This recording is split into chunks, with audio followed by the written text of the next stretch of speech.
Word Balloon is brought to you by the League of Word Balloon Listeners.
Hey, everybody. Welcome back. It's Word Balloon, the comic book conversation show.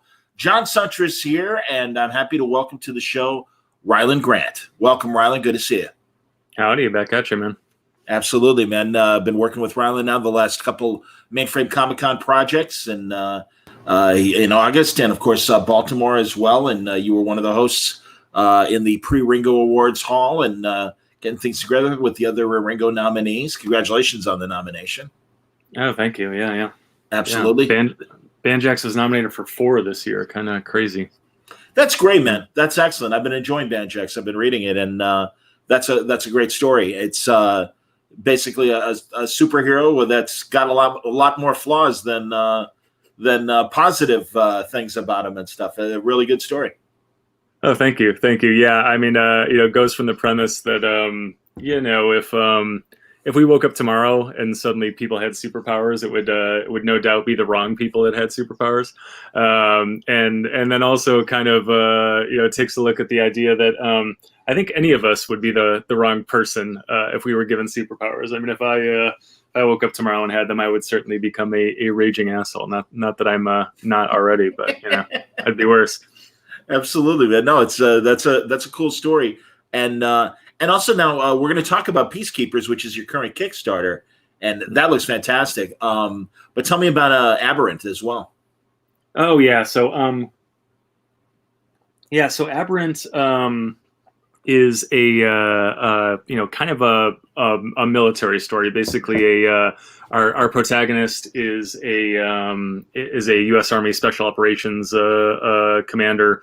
He loses his entire unit to a superhuman attack, and he goes AWOL from the military and then kind of declares a very brutal and misguided one-man war on the eccentric billionaire and former superhero that he believes is responsible. And it kind of spirals from there.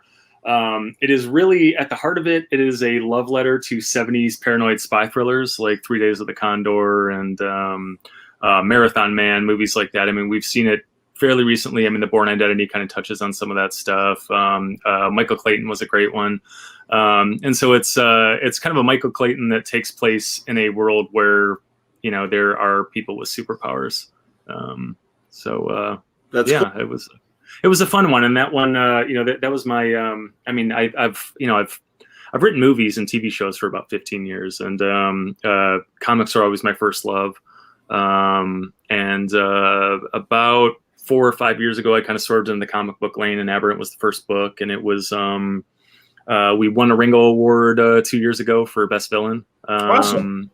and then we were nominated for 2 others. We were nominated for Best Single Issue, and then I was nominated for Best Writer. And if you look back at it, it was like me and like 4 first ballot Hall of Famers. It was like me, and then Bendis and Brian K. Vaughan, Jeff Lemire, and Scott Snyder. I think that was the lineup. And then there was me, this oddball weirdo in the middle of it. It was a fun Baltimore Comic Con because we're at the awards ceremony and all these guys are there, and then I'm the guy nobody knows, but every once in a while somebody looks at my name tag and it's like, wait a minute, you're the guy, you're that weirdo. No, So that's great, fun. man. No, that's what's great about the Ringos. Honestly, I do think that it's always a great cross section of fan favorites and then also newcomers as well. So I think that's excellent. And as you say, you've been writing television and film, and you've been working with a lot of the bigs. Why don't you rattle off some of the great director producers that you've been working with? Yeah, so like I said, about 15 years, and written for Ridley Scott, J.J. Abrams, John Woo, F. Gary Gray, Justin Lin, Luc Besson. I have a film that just started shooting amid all this COVID craziness. It was actually it was supposed to start shooting in July. Then obviously got curbed. Shooting in Italy right now with Emil Hirsch.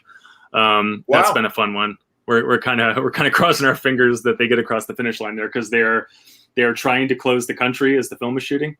We need about a week more filming in Italy, and so we are hoping we can kind of stave off the COVID beast and get that one in the can. And so have that going on right now. And then I'm on the 2 Yard Line with a TV series that I'm doing with Daveed Diggs, who won a Grammy and a Tony for he was Lafayette and Hamilton. Wow. And he is the lead in the Snowpiercer TV series right now. And so he and his partner Rafael Casal, who was a really interesting guy. He was one of the original Def Jam poets. They did this film 2 years back called Blind Spotting, which was a really interesting kind of like socially conscious, socially challenging film. Opened up Sundance, was a big hit. And so I got hired to write their kind of big budget follow-up, starring the 2 of them, and it was a big heist film that was kind of loosely inspired by The Count of Monte Cristo. Cool. And so that was a film to start, and then the material ended up being so rich that we turned it into kind of a 6-episode miniseries for a streamer. And so that thing is, a couple of COVID hiccups, but that thing is on the 2 Yard Line also. So that's what I'm working on now. Well, you're not alone, man. I mean, that's kind of been the regular conversation I've been having with a lot of my Hollywood friends, and productions that are so close and have had to stop various times because of COVID and things. And it's pretty amazing, the stuff that is back in production. I mean, I just had that conversation with Joe Henderson about Lucifer, and even animated shows. Harley Quinn, I guess, the writer's room just got back together to start working on season 3, which is good. But it's weird. Or even new friends. I've got a guy, Alexander Pavatkin, Alexander Nevsky. Alexander Pavatkin, a fine heavyweight, Russian heavyweight. Nice. Yeah. Solid reference, sir. Alexander Nevsky, really a neat guy that has been making action movies for like the last 15 years.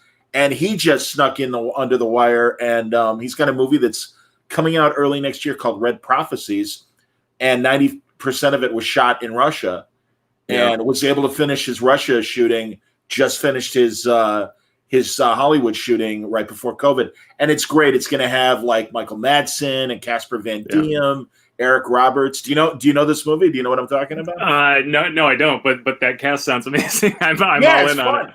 Yeah, I mean that's the great thing. And honestly, it's really, I love hearing about that because he's an independent filmmaker. He was a Mr. Universe and came to America 20 years ago, sought out Schwarzenegger, and Schwarzenegger's like, don't wait for your opportunities, make your own opportunities. Yeah, and I can relate to that with broadcasting, and I can relate to, and I know that a lot of other, people, now that media is more democratic, and I think the opportunities to shoot your own stuff and everything, you could do it if you want to and everything. I think that's amazing. Yeah, well, particularly if you have these foreign connections. I mean, it's the independent film world kind of dried up in America. I mean, it's it was a shame because I mean, I came up during the Sundance movement. I saw Pulp Fiction and fell in love, from moment one and said, I want to do that. And so I moved out to LA and I went to the American Film Institute where, David Lynch went and a million other kind of, arty, snooty directors when I got my snooty director education, Aronofsky and all those guys. And, but by the time I kind of got spit out into the American film, market, the game had changed dramatically. I mean, basically the financial crisis hits, the writer strike hits at the same time. Hollywood completely remakes the way they kind of do this stuff. And no independent film world anymore. And to a certain degree, it kind of moved on to television and mutated and became a different, Breaking Bad 10 years earlier would have been a Sundance film. Pulp Fiction, now would be a 10 episode streamer on Netflix. I'm with you. And so there's that. The one place where the independent film, world is kind of alive and well is in these kind of foreign countries. And so this film you're talking about is one of that. I'm sure it's Russian money and a lot of it's shot in Russia.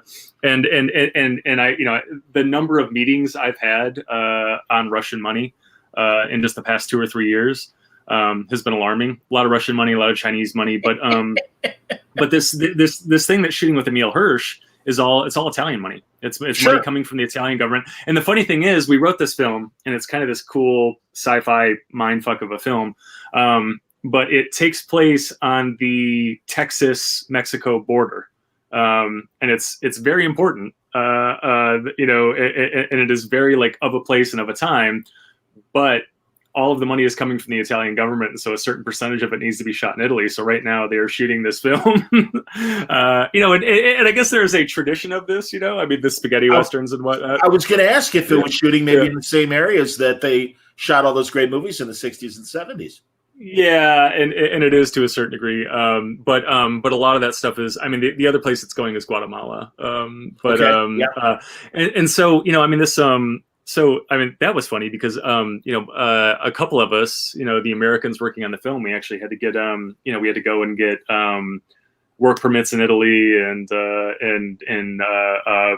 temporary dual citizenship and all that stuff, and spent a lot of time at the Italian consulate. And so, this is how movies are getting put together these days. Money from the Italian government, money from the Russian government, get a couple of get a star or two, and you're off to the races. When I talked to Alexander, he was telling me about the convention, but it's totally a trade show where, these movies are really kind of presented to the foreign markets. And you kind of... Say what AFM? Is that what you're talking about? Yes, it is. It was AFM. Yeah, the American film market. Yeah. It goes on in Santa Monica down here. And it's pretty crazy. It's been interesting to kind of see that evolve. My podcasting partner David Avalone talks about how they used to. Avalone's been around here, longer than I have, and you used to print up a poster, put some actors' names on it, even if you didn't have those actors' names, and then you'd go down there and somebody would throw some money at you to go make a movie. I think he. I think if you look on his IMDb, he directed a $15,000 kickboxing movie that he put together at AFM because he didn't have anything to do. Yeah, exactly. Wow. He can tell the story better than I can. But right. that thing has kind of mutated and changed a lot in recent years, and now it's where films like this come together. I was there most recently. I think about 2 years ago. I was there meeting with. A bunch of representatives from a Japanese company called Tsuburaya Productions, which they are best known for doing Ultraman. Sure. Yeah, and so I was meeting with them about acquiring some of their kind of lesser known properties for some kind of crazy reasons that we're still kind of trying to work out. But a lot of there's an entire like Asian wing of it. You know what I'm saying? It's like there's the European wing and there's the there's the, where the Russians hang out and all that stuff. And you just kind of got to know what neighborhood to wander into. It's interesting. It is interesting. Honestly, I think it reminds me, especially having, I remember these films back in the 70s, but I watched a couple of years ago that great DVD documentary about the Italian crime movies that came out in the 70s. And I think it was called Eurocrime. And it talked about all those great second-tier Hollywood actors that not only would go to Italy to make spaghetti westerns, but certainly after The Godfather, there was just this great rash of Italian crime movies. And then you're talking about like Henry Silva and Woody Strode from the old John Ford movies, like Liberty Valance and things like that they would go. And Antonio Banderas's father would go. People like that would go to these markets and make these movies, and they'd be okay. So and so, the American character or whatever. Martin Balsam would do a bunch like that. All these great like character actors, and they would be leads in these Italian films. And no, I think that's interesting. And again, it's and I don't mean and certainly wishing you success with this movie with Emil Griffith, but honestly, that red box world of action films, I think is really cool. And I think a lot of people kind of seek those movies out that really do want to see just a good, kind of grindhouse level action movie or whatever genre, those kind of movies fall into. Yeah, this is more of a thinking man's sci-fi mindfuck. I think that this is actually going to be, this is going to be probably Cannes Fair actually, but it's the, it is a similar world, and what's interesting to me is just how, this used to be a way that indies were brought together, but it is so kind of become the status quo. It's a lot of bigger movies these days. If they're not, whatever, if it's Universal or Warner Brothers, then of course they're funding the whole thing and they're not too worried about it. But any mid-tier studio now they're pre-selling, they're funding these things with by pre-selling foreign territories, so it's the same game. And then even these blockbusters, you look at the Marvel movies, and it's about a diverse cast. It's about hopping around the globe. It is about showing China in a good light. It's about you know what I'm saying? It's like yes, absolutely. The Captain America movies, especially during World War II. All right, let's make sure Hydra is separate from the Nazis because we don't want to piss off the German market. Yeah, there's so much thought that goes into just making these things, world beaters as opposed to just, because again, you're talking about Avengers movie, you're talking about a billion, or I think the last one made almost $2 billion. That's right. And more than half of that was made outside the U.S. Yeah. Yeah, and so it's interesting. It's right. Or Terminator Genesis got saved by the foreign market, where it bombed here, but it did so well in Europe that they're like, all right, let's do one more, and it's like, okay, it's again, it's very, very interesting, and also just the way that, as we said earlier, that COVID now has played a role in changing the game, and I hate that it's happening under these circumstances. But as a broadcast nerd and a media nerd, I'm fascinated by what's going on and the successes on streaming. Rucka, having The Old Guard come out on Netflix and everything, and it's the top movie, which I think is great. I love the Tom Hanks World War II movie that was on. Was it Disney? It was either Apple or Disney. I can't remember if it might have been Apple, but you know what I'm talking about. Greyhound. Yeah.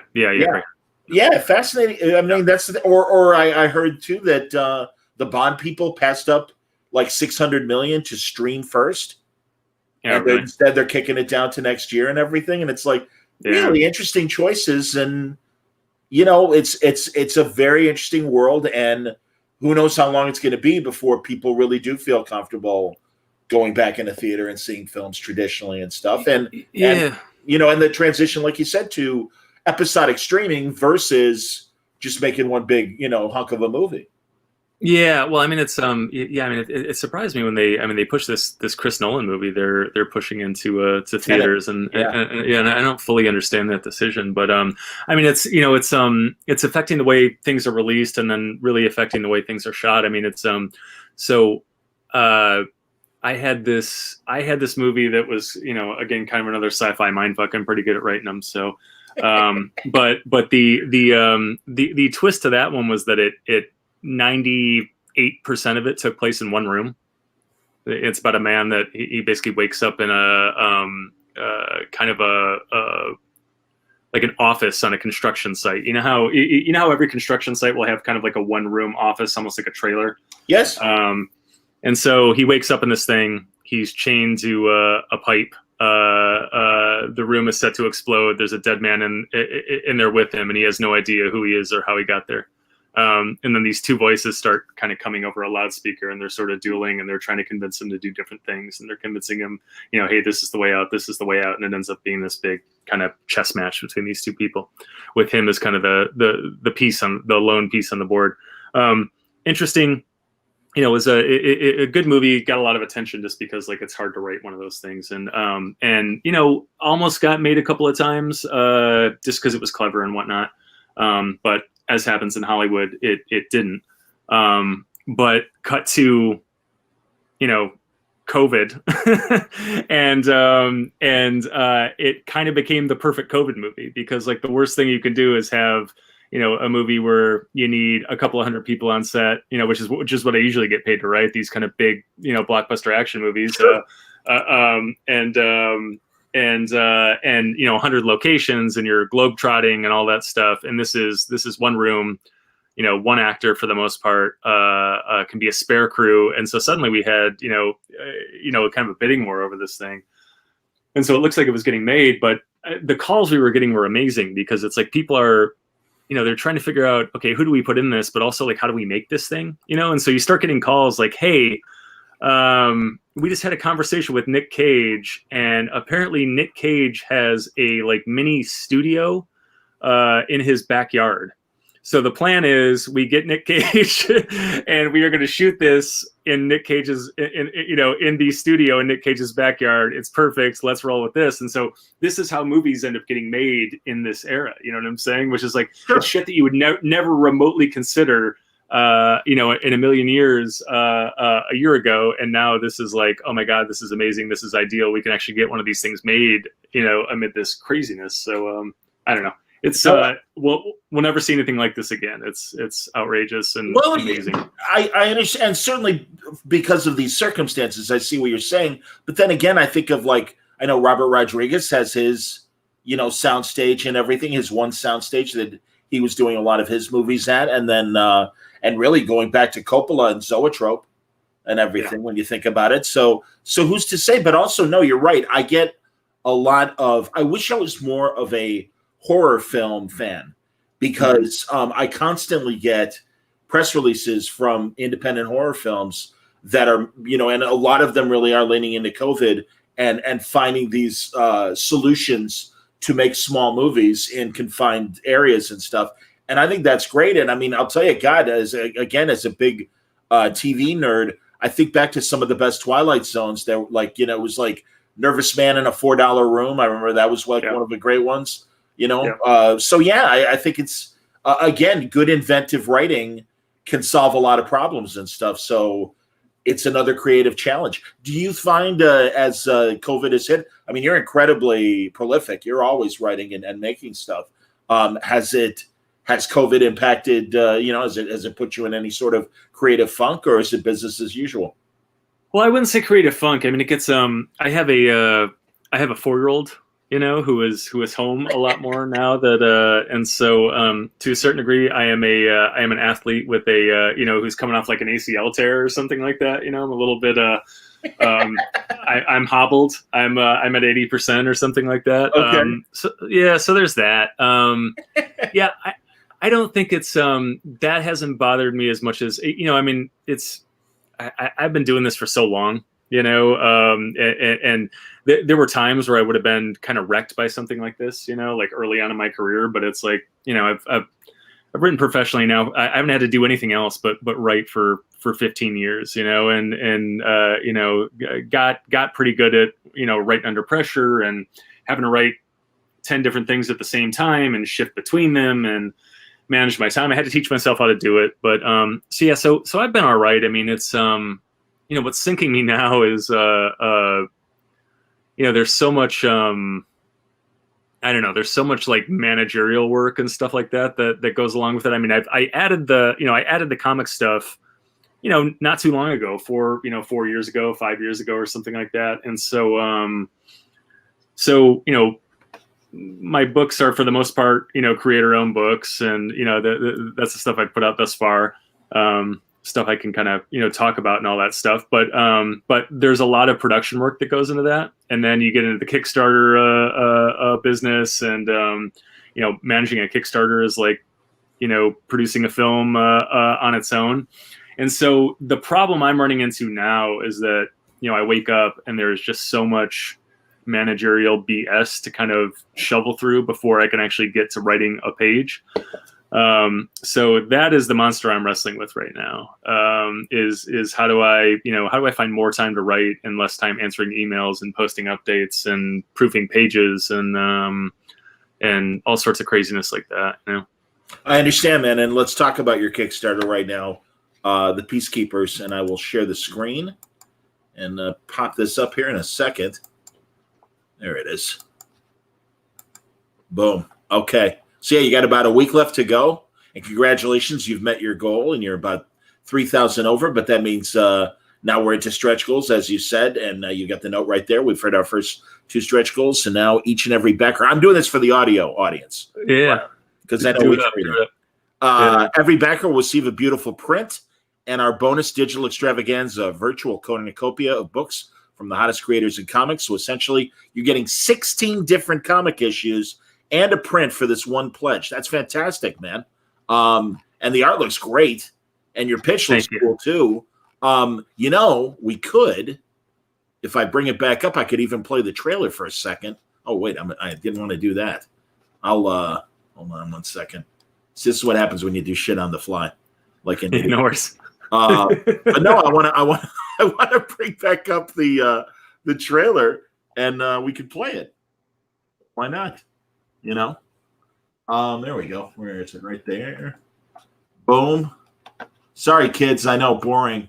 Hearing me describe what's going on right now, but let me get it here. Where's the Kickstarter? Is it there? Boom. Yes. Okay. Come on, load. There it is. All right. Now let me share screen, and everyone will be able to hear Rylend's pitch for the Peacekeepers, which looks really cool. Share audio, very good. And we'll do that. All right, here we go, kids.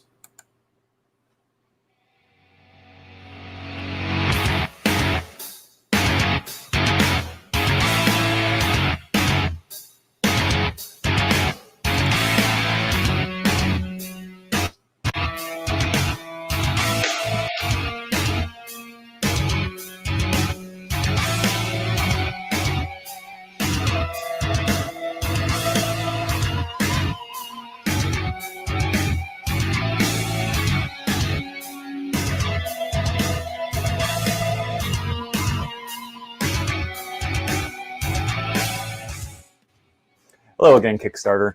My name is Rylend Grant. I have for about 15 years worked as a screenwriter in Hollywood. I've developed film and television projects with folks like J.J. Abrams, Ridley Scott, Luc Besson, John Woo, and Justin Lin. I swerved into the comic book lane a few years back. You might know my first book, Aberrant, which was published by Action Lab Danger Zone a few years back. It won a Ringo Award for Best Villain and was nominated for 2 others, including Best Writer and Best Single Issue. You might also know Banjax, which was my last book. It was on over a dozen critics' 10 best lists last year. Was nominated for 4 Ringo Awards this year, including Best Series. But that stuff is old news. I am here to talk to you about what is new and what is exciting. My latest and greatest comic fit. It is a 64-page love letter to dark and decidedly quirky crime dramas. It is called The Peacekeepers, and it is only available here on Kickstarter. All hell breaks loose in a quaint northern Michigan community when a team of in-over-their-heads bank robbers kills a beloved sheriff's deputy. In a small town with big secrets, local detective Richard Holton races to peel back the layers of a depraved down-home conspiracy before the bungling federal agents assigned to the case send everyone involved to ground. So if you dig films like Fargo or No Country for Old Men, if you are a fan of case of season police dramas like True Detective or The Wire, if you like Elmore Leonard novels, if you are into comic masterpieces like Criminal or 100 Bullets, I promise you, you are going to love, love, love The Peacekeepers. Now, the art is done. The book is completely ready to go. We just need the funds now to print it up and to get it to you. Any additional cash is going to go towards issues 3, issues 4, and beyond. We have great rewards for potential backers. Look on down below. 3 amazing variant covers, original art, the chance to actually appear in the book or on a cover, the chance to come on the film or TV property as a producer. And there's tons of stuff for all you process junkies out there. So again, take a look below, pick a tier you like, and please, please, please come along on this journey with us. It's going to be epic. It's going to be awesome. You're not going to regret it.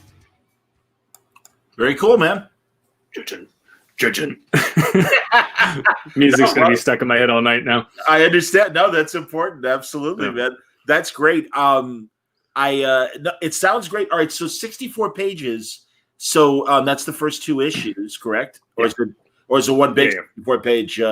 Well, yeah. I mean, that's the thing is like we're going all out on it. I mean, if you backed my first Kickstarter, I mean, it's you get a lot of books from Kickstarter, and people are cutting corners everywhere, and they're basically just trying to get out as cheaply as possible. Sure.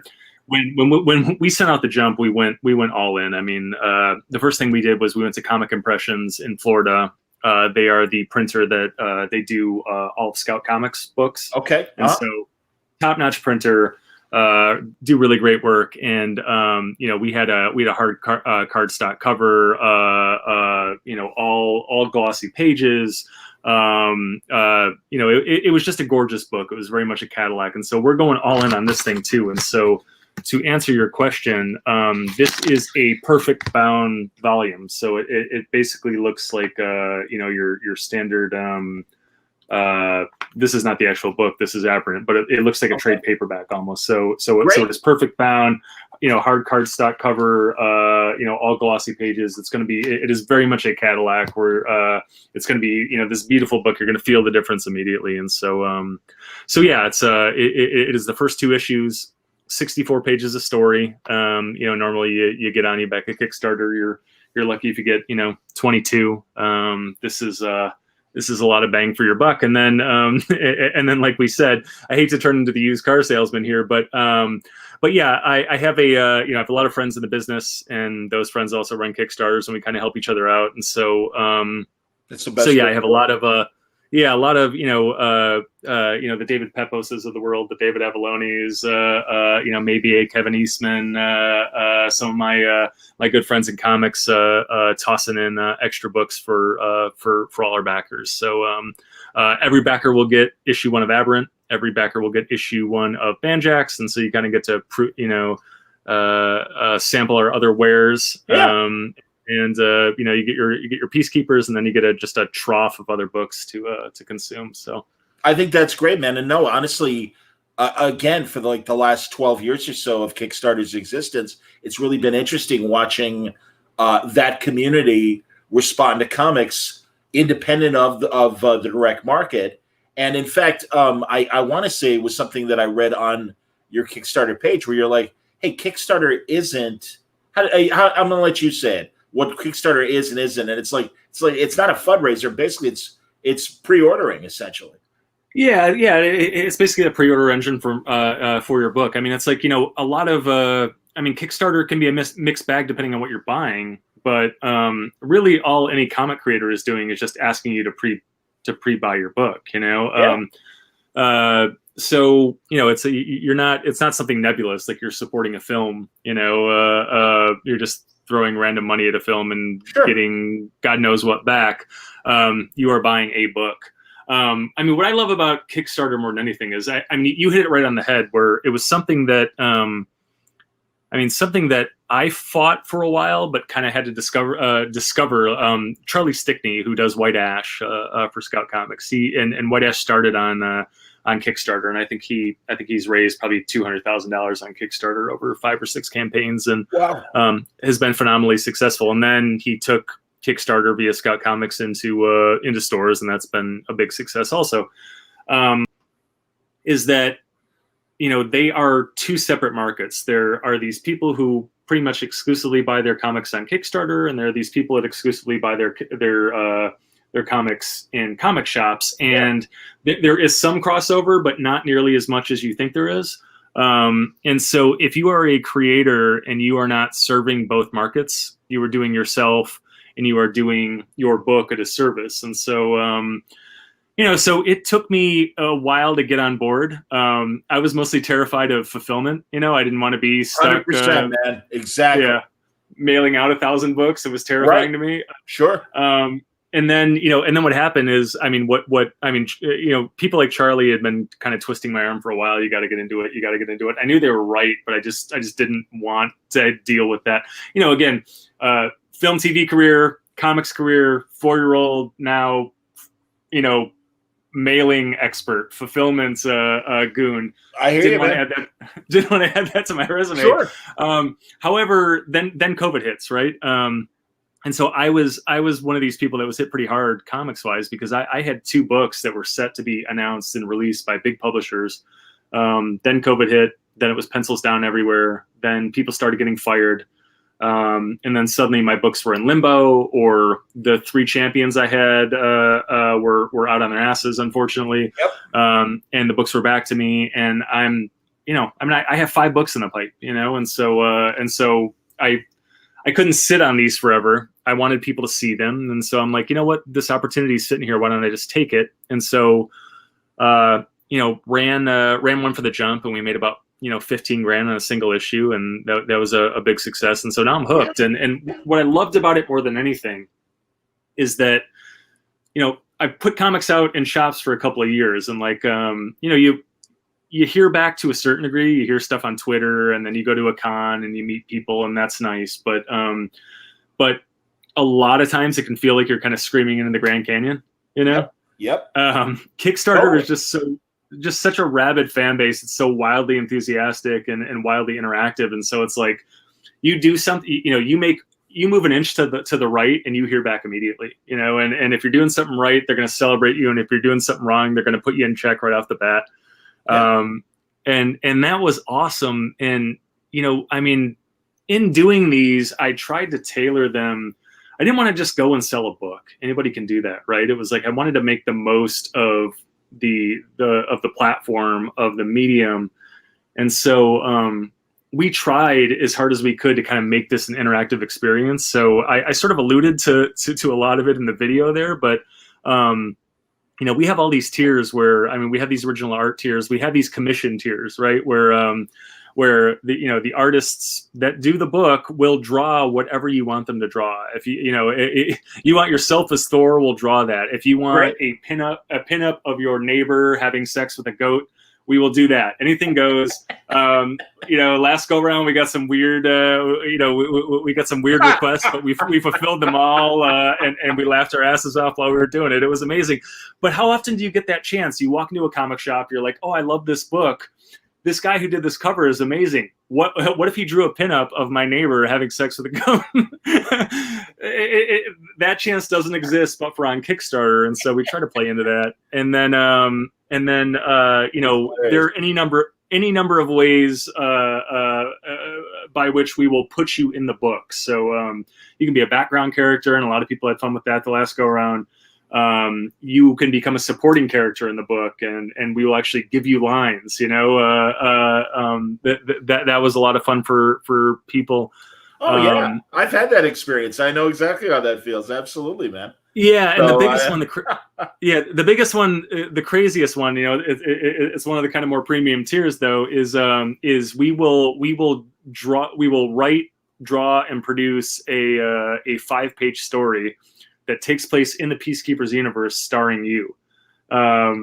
and we already, I think day one, we had 2 people sign on for this, and they were really excited about it. Wow. We did them for the jump the last go round, and that was awesome because it showed me how cool the platform can get. So day one on the jump, we get somebody who picks up the 5-page story and is really excited about it. Almost immediately afterwards, I get 2 people sign up for the draw me in and give me lines tier, right? And I assume, okay, well, they want to be in the regular jump book, right? That's what it was set up for. But then I get these messages again almost immediately saying, "Hey, we don't want to be in the regular comic book. Our friend just bought this personal story tier, and we want to be drawn as characters into his story." That's outstanding. Do you know about the Superman comic like that? My dear friend Marty Pasco wrote it. There was a really rich guy. They have those custom comics. The American Dental Association will give an Avengers book, or Spider-Man will do some public service message. Well, there was some really rich guy that approached DC in the 70s. It was either the 70s or the 80s. And he had twins, and they were having their bar mitzvah. So he commissioned a specialty Superman book of their kids, his kids being in the book, and Marty Pasco wrote it, and Kurt Swan drew it. Incredible. And it was, and again, I'm sure it was a lot of money or whatever, or enough for DC to go, sounds great. And Marty still had issues. We lost Marty, unfortunately. Great guy. And he was occasionally he would throw one of them up on eBay. So it's funny. His daughter's actually been in touch with me. I hope she's got control over those moving forward. But that's great. Yeah, but that's a great idea, man. That's fantastic. Yeah. And like you said, that's a great way to really get your community excited and stuff. So this is great. How many Kickstarters have you done? This is number 2. I started. Wow. The last one. The jump kicked off in June or July. And then we fulfilled that, and it's like most people who kind of really get into the groove, they'll do 1 a quarter. We'll see if I have the stamina and the sanity for that, and if movies and TV kind of keep me up. But I just it is not without its hair pulling moments. I have no doubt. But it is a lot of fun, and it's and it's good. Here's the thing: is like it's such a rough go with creator-owned comics because you are putting your own money into these, so it's like, so any creator-owned comic that you're buying, a creator has put hundreds of hours in and probably tens of thousands of dollars of his or her own money into it. And so that's the biggest thing is, I'm not a rich man. Sure. My passion is making these things, and I hire these artists who are great at what they do, and it's what they do, and so they don't and can't work for free. Absolutely. So I need to figure out a way to kind of get these things made, and this is again, you're kind of it's the beauty of Kickstarter as a backer, is you're helping bring these things to life. They wouldn't exist without you, so it's pretty awesome. How are you finding your artists, if you don't mind me asking? How am I finding my? Yeah, how are you finding these guys to draw these things? Yeah, well, it's like after whatever it was, 7 Ringo noms and a win, they kind of come to me now, which is nice. That's great. That wasn't always the case. Here's the thing is, I alluded to it before. Comics were always my first love, and I actually tried. I took a shot at comics back in college. Okay. But that was years ago, and it was a different world back then. You basically had to know an artist in your town, right? You're dealing with physical drawings back then. Revisions were a massive pain in the ass. Everything took forever. And then cut to now, but really it kind of it hit warp speed about 5 years ago, I would say, where it was like, obviously digital workflow just became a thing. So it's like, so revisions everything's done digitally. Almost all my artists haven't drawn on paper in years, and revisions are done like that. Files are just traded via Dropbox, no problem. So that ends up being a big deal. The biggest deal was that like the social media communities really just kind of blew up. So, now what you have these, like Facebook groups and Reddit groups. There's a Facebook group called Connecting Comic Book Writers and Artists, which I think now has like 35,000 members. Oh, wow. And all it is it's a bunch of, writers, would-be creators, and a bunch of artists. And it's just a gallery, it's talented artist after talented artist just saying, hey, here's my work. Here's my rate. I'm looking for a job. That's great.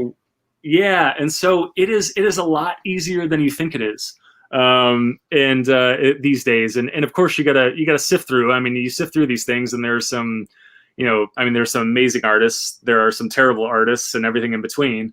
And so you gotta find your brand. And then I put them through a pretty kind of rigorous test page, gauntlet, because you want to, there are people that can do amazing pinups, right? But can they do sequential art? Yep. Ultimately, comic art is not about doing great art. Comic art is about doing very good art very quickly, right? Yes. Very, very efficiently, and clarity of storytelling too.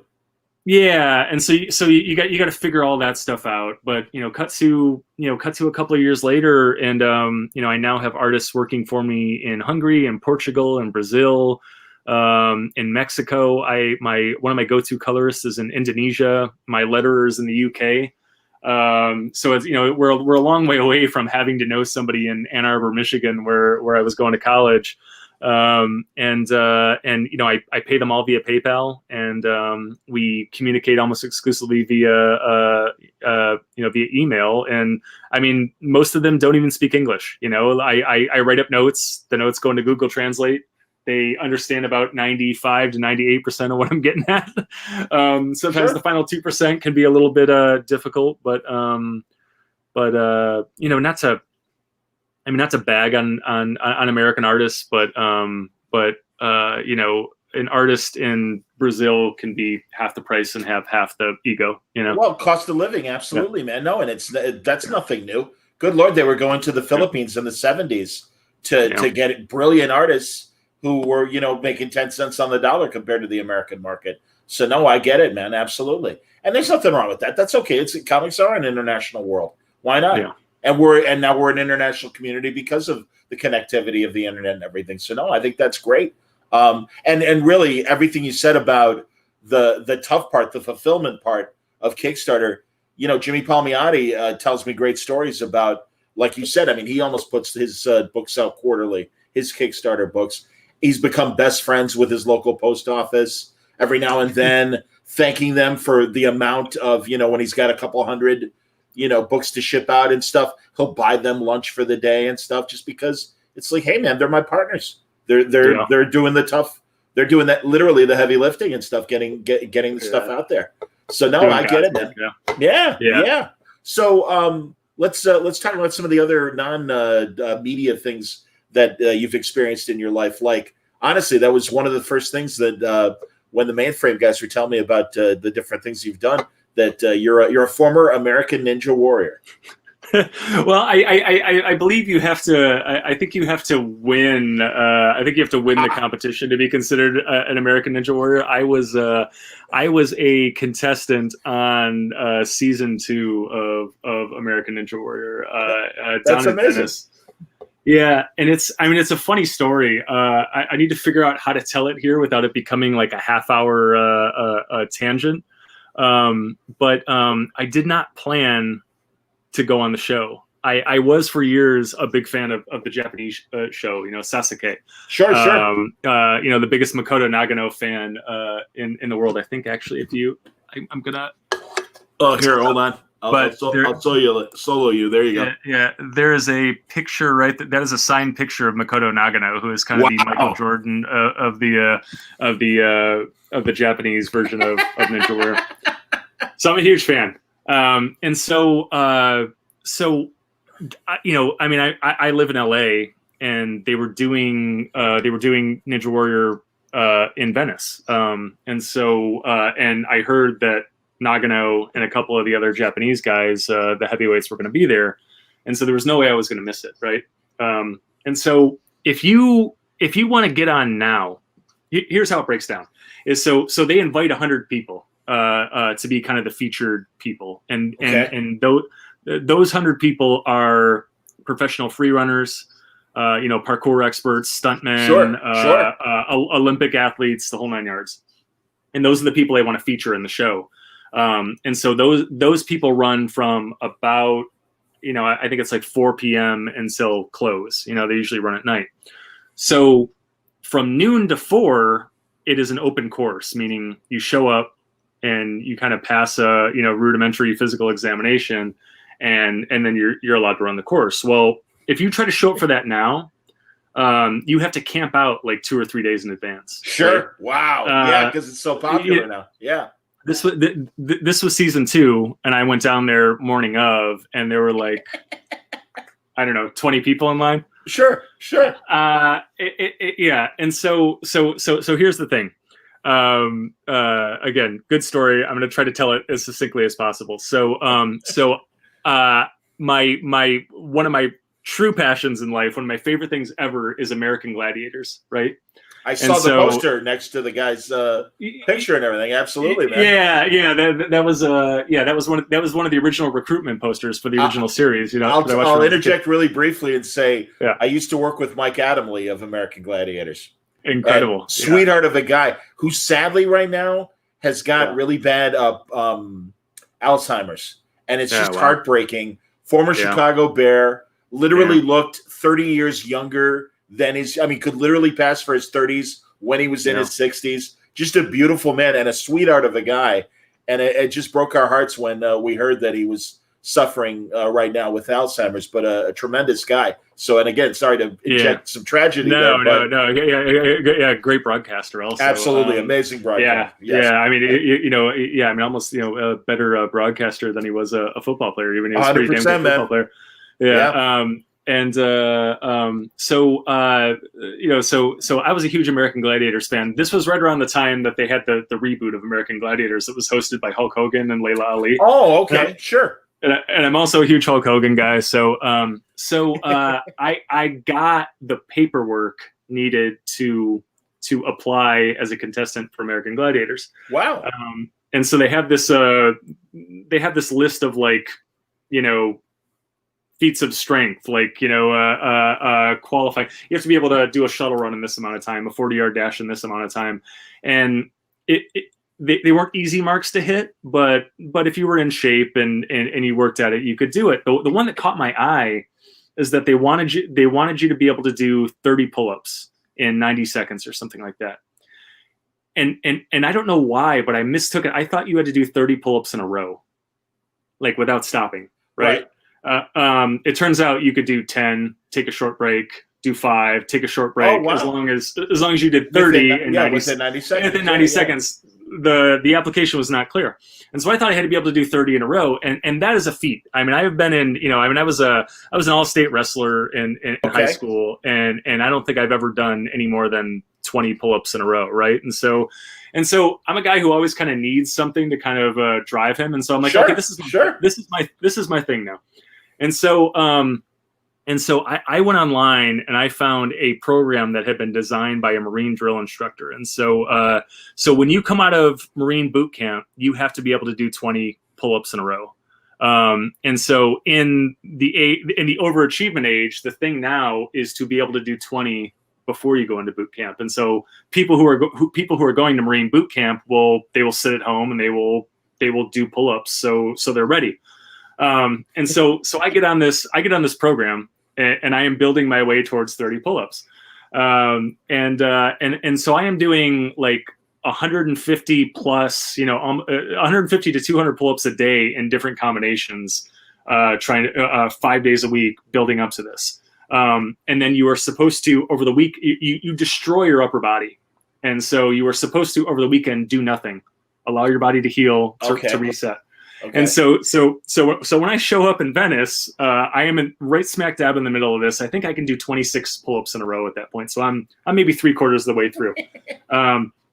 And so this is on a Saturday morning. So I've been doing this for like over a month, and I shredded my upper body all week, and so and then I show up in Venice, and there are 20 people in line, and I'm like, okay, when am I going to get a chance to run this course again? I don't know.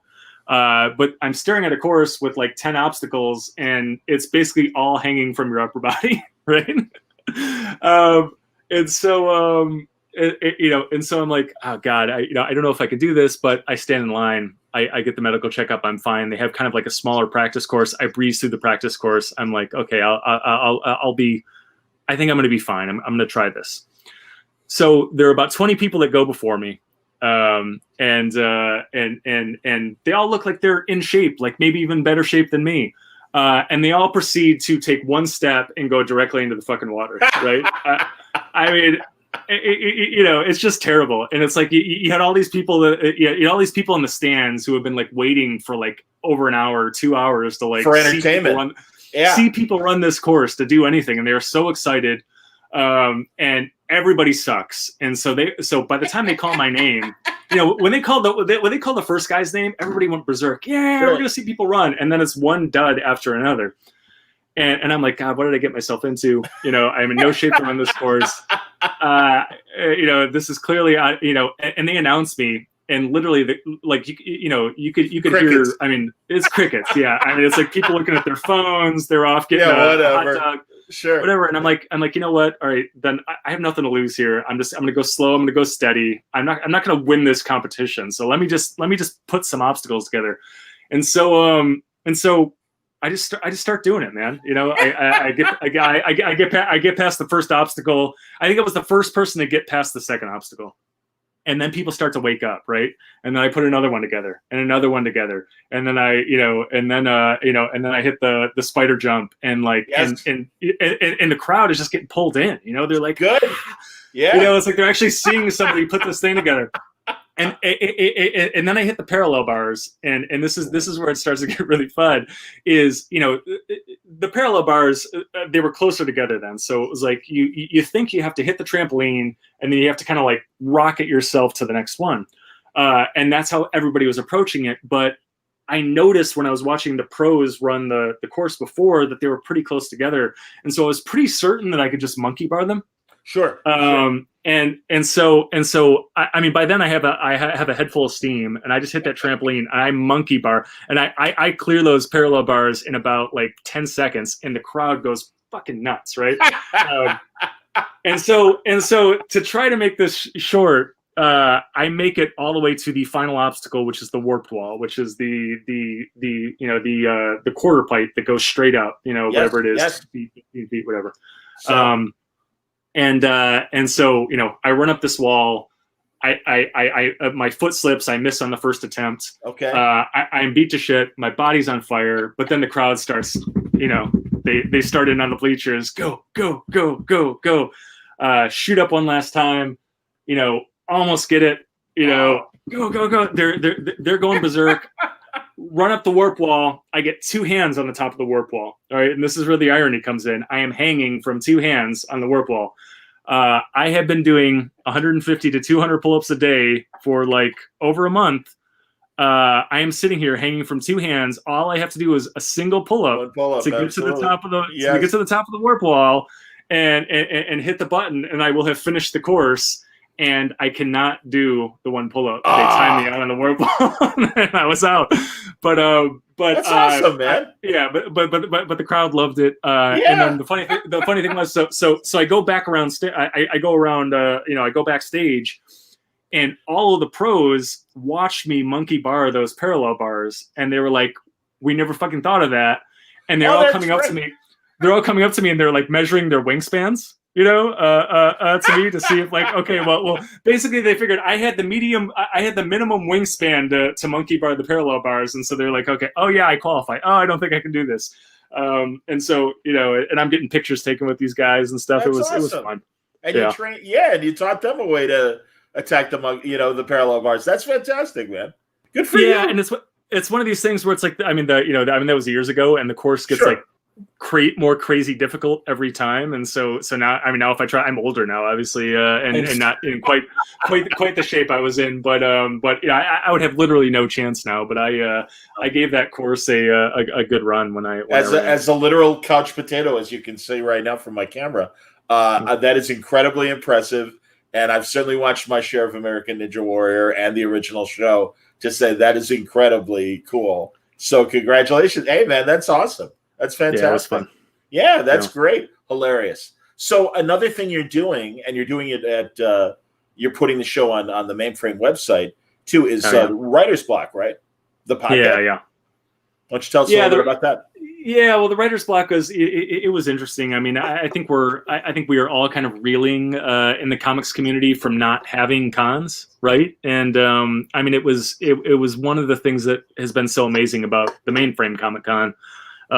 Is that it kind of filled this hole in our hearts, right? I mean, we were sort of fiending for the con experience, and that helped us with a lot of it. And so, my friend David Avalone and I were really close. He writes Elvira, and he writes Betty Page for Dynamite, and he did Drawing Blood with Kevin Eastman.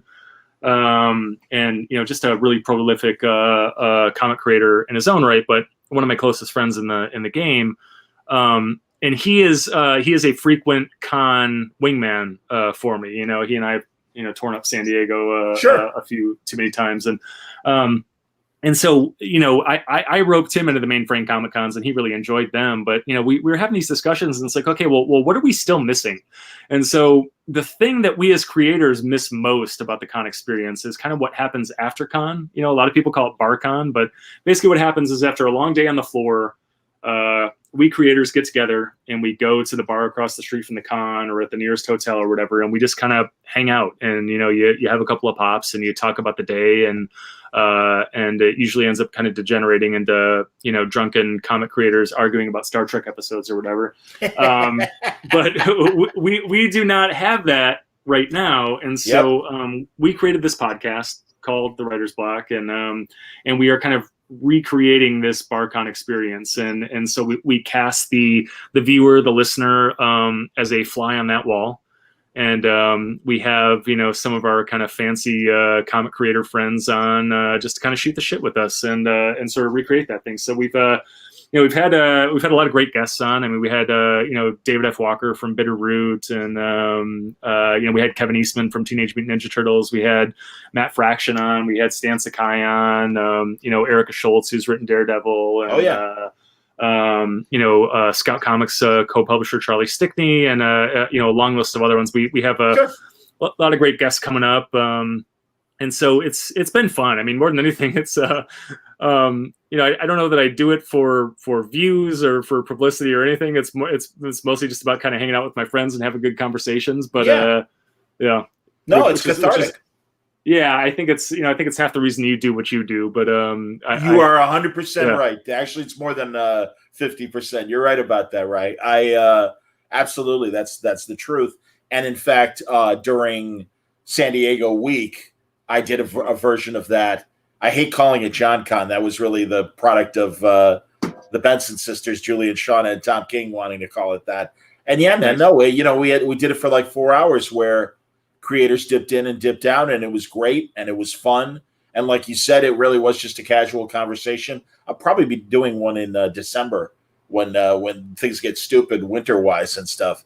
But I don't blame you for doing it, and that's a great idea, and I think that's terrific that you're doing it.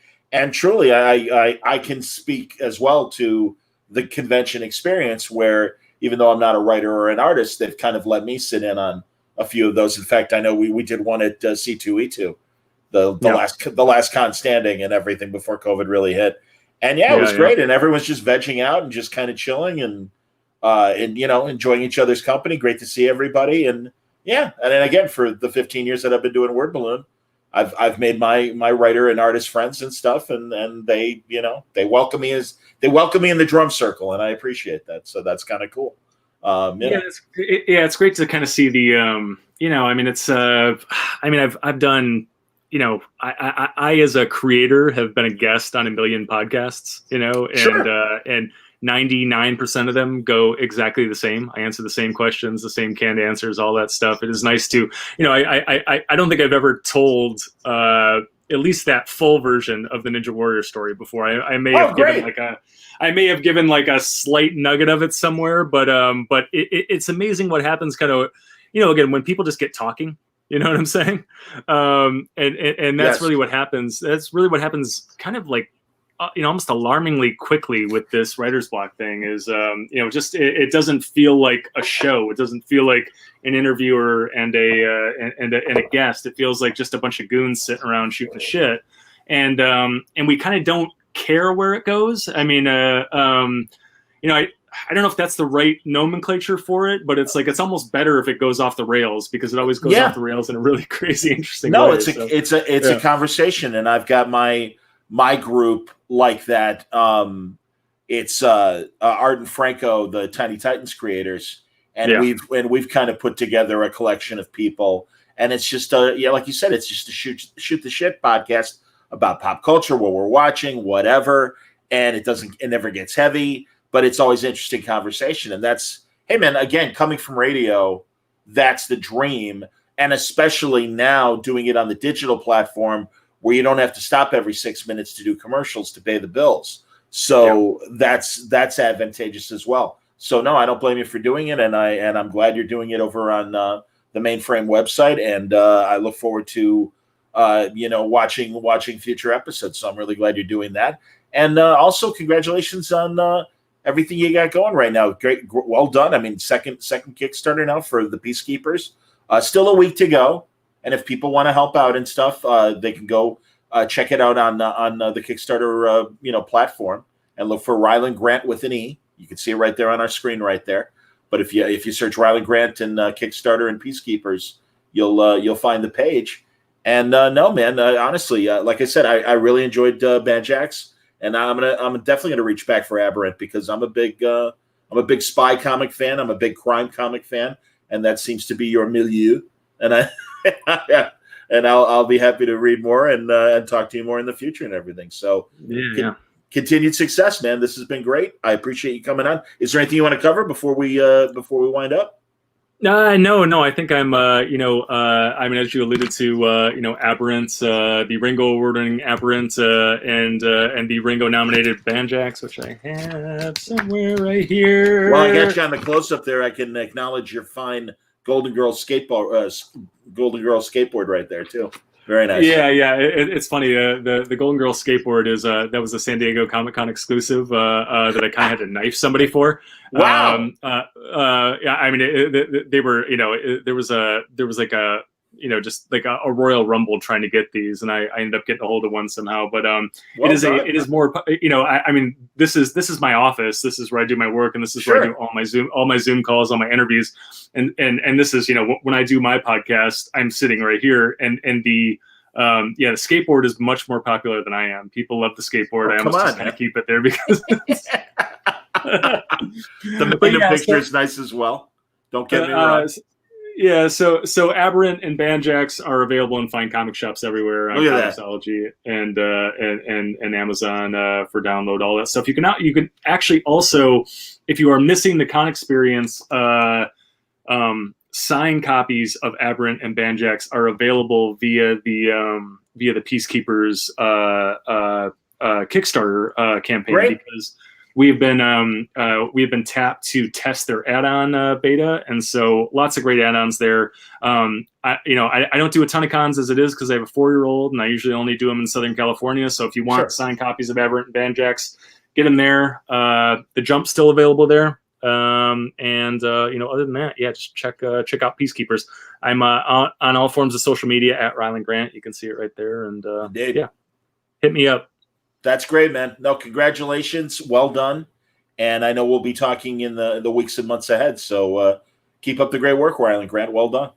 Yeah, thanks for having me on, man. Absolutely, dude. Rylend Grant, everybody. Really great finally having this conversation with Ry. Like I said, we've been working on some Mainframe Comics stuff the last couple months, and I'm sure we'll be doing more in the weeks and months ahead. Like I said, we got a big event coming at the end of November, and I'm not sure yet if I'm able to talk about it. Got to check with the boys, but it's going to be a Black Friday event. Really excited about it. One night, a lot of interesting creators, and I think you're going to enjoy it. So keep watching Word Balloon Live for more details on that. And also, don't forget, tomorrow, of course, we got, Rylend mentioned Star Trek. We've got our review of Discovery, the latest episode. That'll be happening late afternoon / evening tomorrow. And then late night, much at the same time as this conversation, it's To the Outer Limits as we rewatch the classic 1963 TV show with Gabe Hardman, Jeff Parker, and Andy Parks, and a lot, Ian Brill,